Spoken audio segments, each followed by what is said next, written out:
Hello, and welcome back to the Moonlight server. It has been a short while, not quite as long as it usually has been. It has probably been about 2 weeks, so I'm improving, and I'm actually going to talk about this sort of thing in a little bit. But yes, here we are, back on the Moonlight server. Now today is going to be a kind of a talky episode.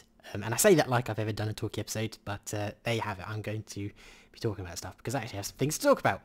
But what I'm actually also going to be doing is I'm actually going to be sort of touring the server a little bit, showing you what people have been doing on the server, because I haven't really shown anything, well, maybe a little bit, but nothing much of what everyone else has been doing. So let's do that. So I have a few topics to cover. So first off, I want to kind of talk about Moonlight as a series.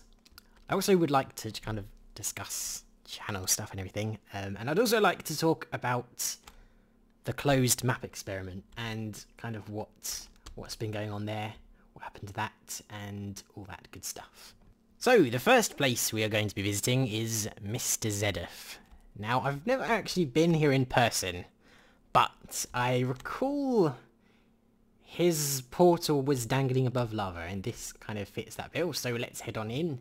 And I'm pretty sure it's in this area, so fingers crossed. Yes, this is it. This is his portal that he was making at one time. Wormman's sidekick. Have I been replaced here? Has this dog gotten the precious spot of sidekick? It's quite saddening. I think we're gonna have to get rid of this guy. I think we're gonna have to take him out of the picture. Let's kind of hide him in this wall. He will never be found. I want to be the sidekick, not this dog. So come on, let's put you in here. Never to be found. Oh wait, hang on. I don't have any stone. Oh well. Just use a bit of cobblestone, I suppose. Yes, goodbye, fake sidekick. You aren't the sidekick. Get out of here. So, I think what Zedif is going for here with his base is like a kind of like a futuristic thing. I might be getting the completely wrong signal here, but I think like he's doing these biospheres, each containing like different things. I think he only has one so far, but like to me it kind of reminds me of like, you know how like an old-fashioned view of the future, like if you go to the 50s or something and how they would imagine the future to be. That's sort of how I imagine Zedif's base is going to be like. Maybe, I don't know, maybe I'm completely wrong here. And by the way, if you've never heard of Zedif, if you don't know who he is, if you don't subscribe to me, you don't follow him, I strongly recommend that you go check him out, because he's actually a really, really funny guy, and I definitely think he has one of the best Let's Plays on the server.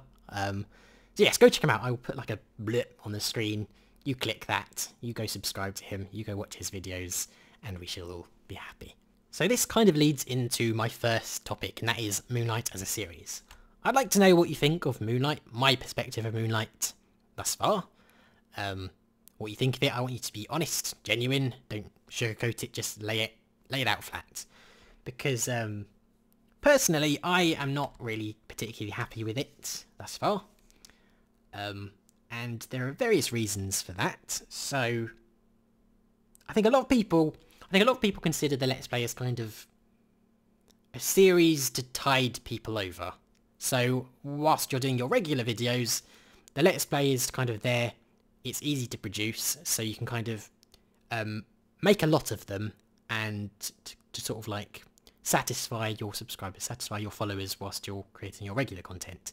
But for me, it's not actually quite like that. I feel that I haven't really sold the series yet. I don't think that I've really given anyone a real incentive to watch and to keep following the series. Because let's face it, there is a lot of Minecraft Let's Plays out there. There are a lot. There are uncountable amounts. And at this point in Minecraft, I think if you want someone to care about your Let's Play, then you need to offer a really unique perspective. A reason for people to watch. A reason for people to say, yes, I'll watch this one over this one because that one is better. And it's unique, and this other person doesn't offer this. And I don't feel like I've done that yet, because I don't feel like I've really been playing survival Minecraft as I actually would. So thus far what I've been doing is it's kind of like I will set myself a small task that I'll do, such as build a tower, build a bank, etc. And I'm only really doing it for the video. And I think that shows, because it comes off very unnatural. I'm not really just playing Minecraft and doing stuff. I'm just forcing myself to do the task, and once the task is done, it's like, ugh, it's done. Let's get out of here, sort of thing. And I think that's a terrible, terrible attitude to take, because like I said, I think it comes across. I think I'm not really, like I said, I'm not really playing survival as I would, because I think if I played survival as I would, it wouldn't really offer that unique perspective.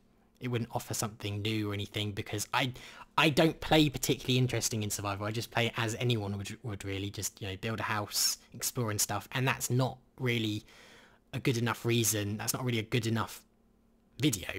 And I also feel like if I haven't done something productive, like build something or etc., that then the episode was a waste of time because I didn't do anything, which isn't necessarily the case all the time, I suppose. But I don't know. Tell me what you think. I'm not particularly happy with it yet, but maybe you guys are. Maybe I'm just kind of going mad thinking about it too much. But here is Tango's base. Now what is this? What is this base supposed to be? Now this is supposed to be like an evil villain's volcano base. And I say volcano base, and you're probably thinking, okay, so where's the volcano? He's going to build it by hand, and I think he's setting himself up a very big task there. And it's not helped that he's decided to build in the water, because, like, that's going to be really annoying to build. But whatever, Tango, that is up to you. But let's have a look around in it, because he's done quite a bit more than me, I think. At least kind of technical-wise, he's done a lot more than me. I haven't done anything technical. Here's like a portal room with some blazers that he caught. So that's nice display, and it's got like a view. I actually quite like this because it kind of looks like a painting of the desert, like an evil purpley painting, which I think looks pretty cool. And then down his base, he's kind of got like a, as you can see, there's kind of like a lava thing going on. Hence the volcano layer. And yeah, I think he just has like, does he have any farms around here? I don't know. Oh yes, he does. He has some wheat and stuff down there. He's got his storage room, which is nice. I do like this, like, it's like this stairway to nothing. It kind of makes it feel deeper than it actually is. That sounded a bit weird. But yes, very nice base, Tango's base, and yeah. And now we're going to take a look at Graphoniac's base. So Graphoniac's base is actually an interesting case, because its inception, its creation was actually largely due to me. So this is kind of how it went.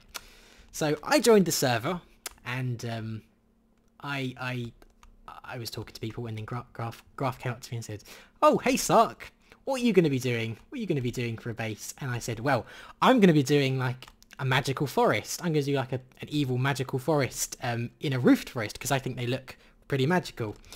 And Graphonic said, "Oh, are you now? Is that what you're doing?" So I said, "Yeah, that's what I'm doing." Went away for a couple of days, and then I come back, and who has set up a magical forest? Who has set up a magical forest in a roofed forest? None other than Graph. She completely stole my idea. But in all seriousness, I think that Graph has actually done a better job with her forest so far compared to mine. I mean, I haven't even touched my forest, but then she kind of has all these little details everywhere, and she has this really nice ravine. Where is it? It's here, I think. She has this really nice ravine, and I am really jealous of it. I wish I had this ravine, because it just looks really nice, kind of in this kind of covered roofed forest. It looks better at night, actually. But yes, I think that once I get started, mine's going to be better. Mine's going to look 100 times better. So, you know, you should go check out Graph. Go subscribe to her and tell her how much better mine's going to be. Just remind her all the time. And here is Impulse's mob farm. It really is quite big, and it really is quite glorious. It has all the mod cons, like, you know, spider sorting. I think this is spider sorting. Probably witch sorting. It's a really nice little storage system to store everything, and yeah, it's very nice. This isn't actually his base. His base is over there, like a big, massive floating island. But I'm not going to show that because of reasons. But yeah, this is his mob farm, and it's pretty sweet. Topic number 2, channel stuff. So this year, 2014, and maybe a little bit before 2014, I haven't been very active on YouTube. I think. I don't feel I've been very active on YouTube. I haven't been uploading consistently. It's been very hectic and sparse, and sometimes I upload, wait 2 weeks, then I'll upload again maybe. So it's kind of all over the place. And I think that's pretty unhealthy. So I'm trying to kind of form a schedule here, because I've never had a schedule on YouTube. Let's understand this. I've never held a YouTube schedule. Typically what I do is I create a video. Once it's done, I will upload it because I'm just too excited to see, you know, how it would do, what people think of it, etc. So I'm never ahead of schedule, and I need to change this because it just doesn't work. I need to kind of have like a schedule. I need to be ahead of time. So, like last week, or maybe the week before last, actually, I suppose, when this video is going out, I kind of took the time out to kind of get a fair few videos done, so I'm kind of ahead of schedule, so that I can actually maintain like an actual, you know, weekly thing. So what I want to do is I want to upload 4 videos a week. So on Monday and on Friday, Monday and Friday, I want to upload my regular kind of videos, like my concepty ones, whatever you want to call them. Wednesday, I want to upload map making. Sunday, I want to upload Moonlight. So today should be Sunday, and that is, I kind of want to make Sunday the Moonlight day. I think that's probably the best day to upload it. And that's what I want to do from this point forward. So, yes, hopefully I can stick to it, and I can actually, for once, for the first time ever, actually maybe maintain like a consistent schedule on YouTube. And finally, we come to the end. I.e. the actual end. So, the end is actually an interesting one as well, because basically, I decided that the Ender Dragon had to die. So whilst everyone else was kind of just like, meh, we don't want to do it, I just said, okay guys, I'm gonna kill the Ender Dragon, I'll just do it by myself. And so I did. I hopped into the end, I killed the Ender Dragon, 5 minutes, didn't take too long, and yes, this is what we have so far. So I thought, you know, we need an Ender. And everyone else was kind of like, you know, nah, we don't need one, it's been done, we can just use our skeleton grinders and stuff, that will work. But I was like, no, you know, we need an Ender. And this is what we have.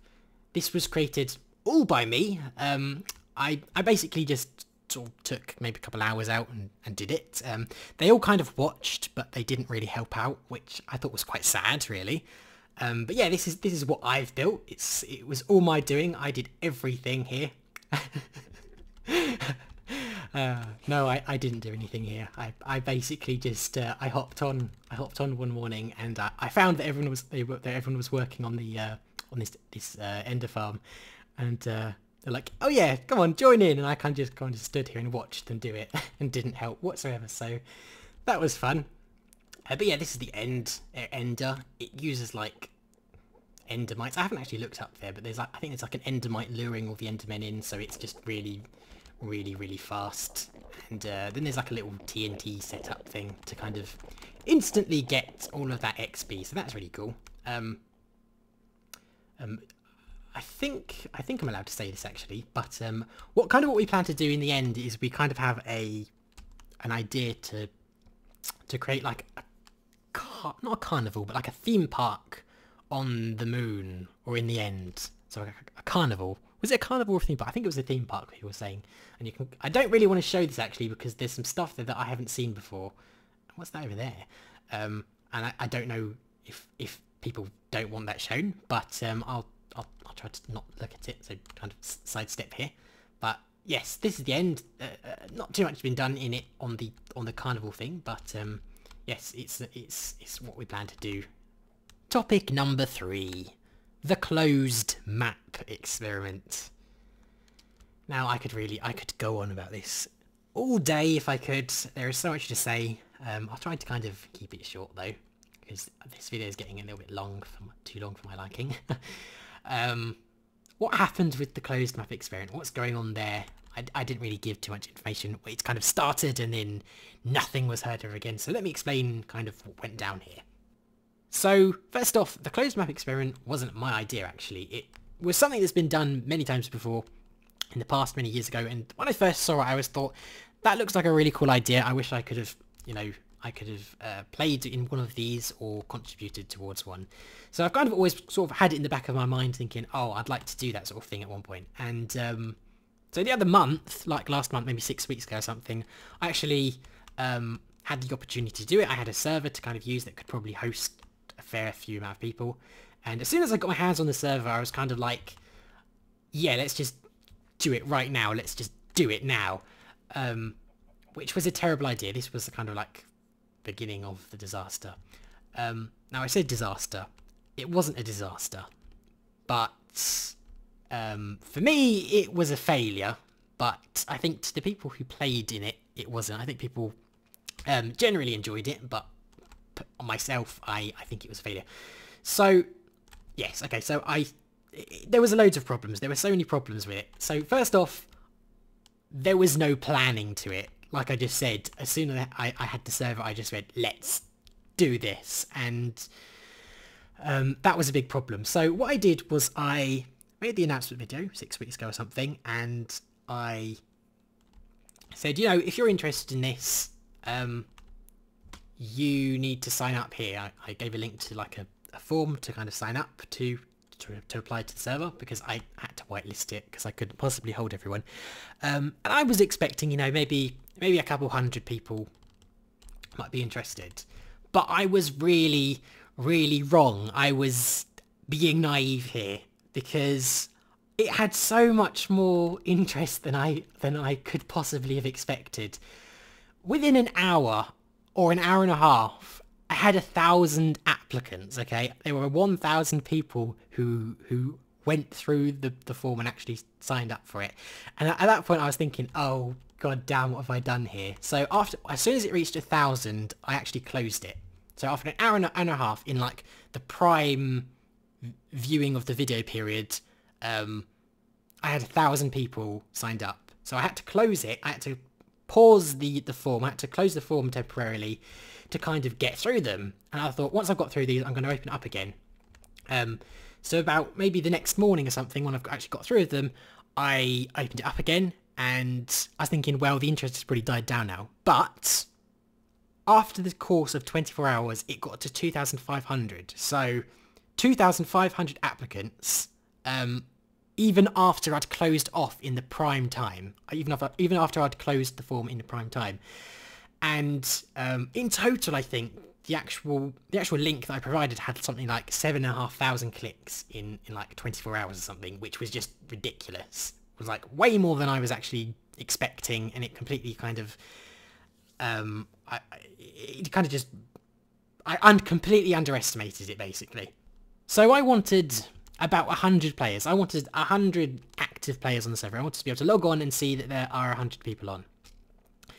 And because of this, I needed to be quite strict with who I'm accepting here.